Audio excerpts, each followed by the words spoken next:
Jedna od najpoznatijih mitoloških bića zabeleženih u narodnim bajkama i pesmama jesu vile. Vile su lepe mlade žene, koje se pojavljuju u posebnim prilikama na različitim mestima. Vile imaju dosta sličnosti sa grčkim nifama. Vile, pored lepote, mogu da budu i zavisne prema ljudima, pa im mogu nauditi. Vile imaju svoja pravila i ako nisu poštovane, one mogu da se naljute i da se svete ljudima. Vile se zamišljaju i da su brže od konja ili vetra, da mogu da lete, mogu da se pretvaraju u životinje, uglavnom u labude ili u paunicu, da lepo pevaju i igraju i da sa sobom imaju oružje poput luka i strela. Postoji par verzija kako su nastale vile.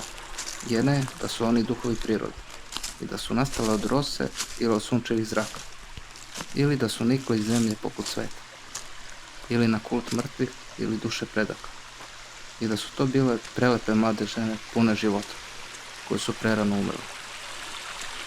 Vile su također i zaljubive prirode, ali u mnogim narodnim pričama one bivaju prevarene od strane čovjeka. Smatra se da vile također mogu da osnuju porodicu sa smrtnikom i da su ta deca najlepši ljudi na svijetu, ali također se smatra da ta deca mogu da budu izmajolika. Ali pored njihove zaljubive prirode, one mogu i da se posiste. Izvučeno iz Vukovog rječnika. Čovjek kojega je vila ustrijelila, pa ga ona sama izvidela, svojim skutom rane zavijala. Potom je on posestrio i ona mu darovala bilje da ga niko ne može prevariti. I da mu žena rađa dobre junake i lepe šćere. Poput Samsona, Vilin život je u njenoj kosi. Tako ako se otkine jedna vlas kose, ona može da umre. Gde vile igraju vilino kolo, tu trava postaje bujnija, ili se napravi krug pečuraka gde su one igrale.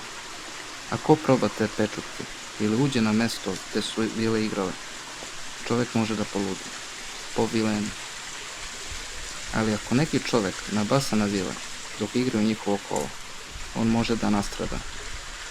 Ili ako im se pridruži da igraće do iznemoglosti, pa će na kraju i umreti.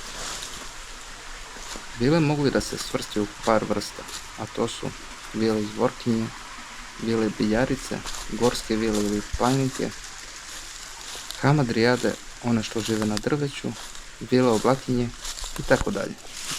Nadam se da vam se svidio ovaj video. Zdravo!